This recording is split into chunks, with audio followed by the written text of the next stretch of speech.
بالاخره رسیدیم ونیز. چرا ونیز؟ هر ساله توی فوریه اینجا یه کارناوال باحال برگزار میشه. کارناوالی که همه از این نقابا میپوشن و یه سری لباسای باحال دارن. بریم توی شهر ببینیم چی میشه.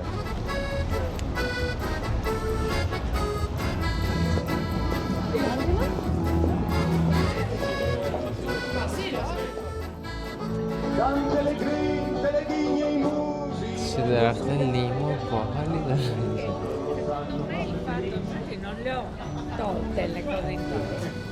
Ed è costume, fa fatica. Sì.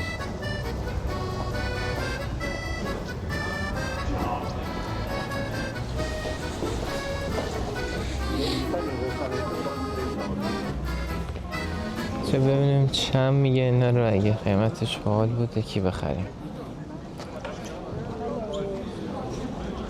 This looks good. با این ماسکا اینا سعی میکردن یه جورایی هویت خودشونو پنهان کنن. یعنی مثلا فقیر و پولدار میتونستن با هم توی این مراسم شرکت کنن بدون اینکه کسی بشناسدشون، بدون اینکه کسی هویتشون رو ببینه. به وسیله این ماسکا یه جورایی حس آزادی عمل داشتن و به نظرم خیلی جالبه. شرکتی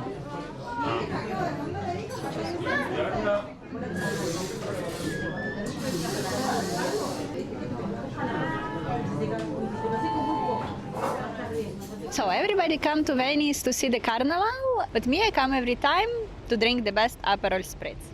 And here there is also a tradition called Andare a Baccari. Baccaro it's a bar where usually you take a drink and a snack, cicchetti. It's very delicious. And usually Andare a Baccari, it's like to go to Baccari, to the bars. You go around and in every bar you take a drink and a snack. That's what we are doing here all this weekend. Chin!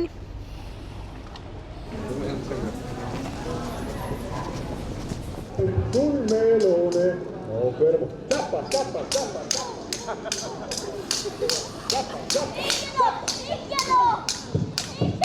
میوه فروشیه خیلی باحاله. بنده خدا من اینجا خرید کرد و قایق حالا داره میره.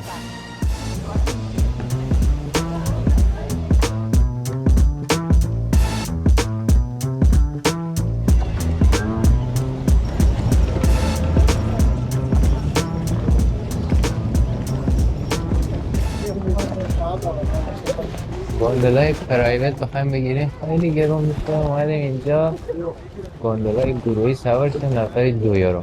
بریم سان مارکو ببینیم چه خبره.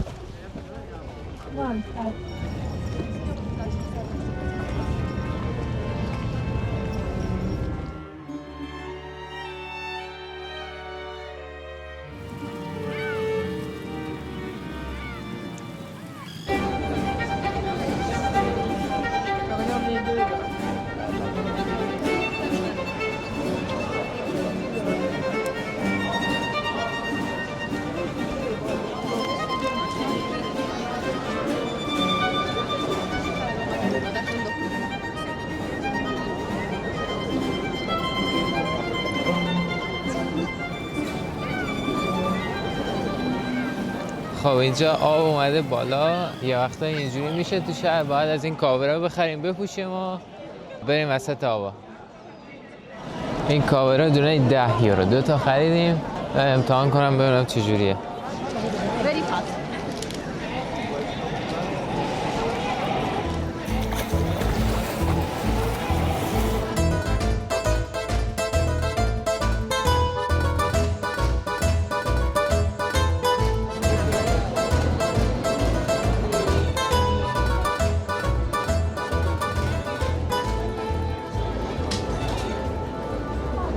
آب اینجوری از اینجا میزنه بالا.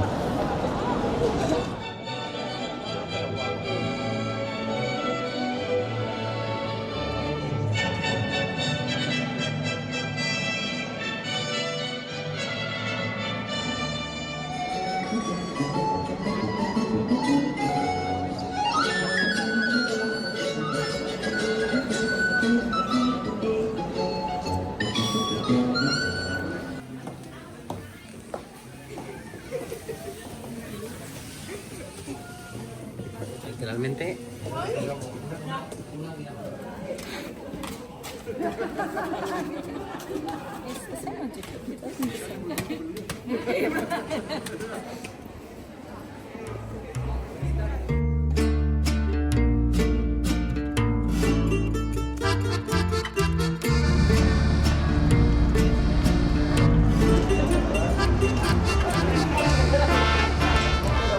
این پل اصلی ونیزه.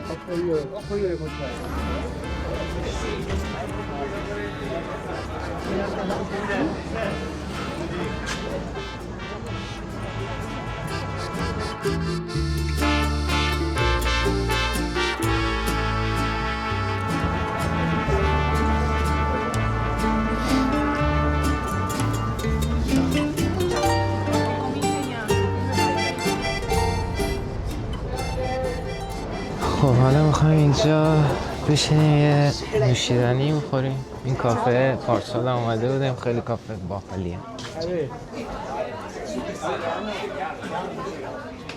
So here we have very typical Venezuelan food. This is sardine saor, so marinated little fishes, mozzarella with prosciutto. This we have cicchetti crostini with bacala. It's very soft, very smooth, very delicious. And this is small octopuses cooked in tomato sauce with polenta. Buon appetito! ونیز کلا جالبش همینه. اینشو خیلی دوست دارم که شبا یه حس خوفناکی داره شهر. کوچه ها همه این شکلی و حالا کنار آب برسی باحال‌تر هم میشه.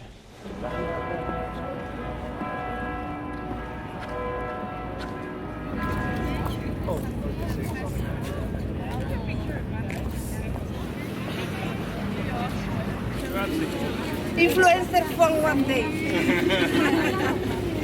اومدیم اینجا توی استیشن بلیط خریدیم و منتظر قایقی، نمیدونم کشتی قایق چی میشه بهش گفت. یه 5-6 دقیقه دیگه قایق ما باید برسه.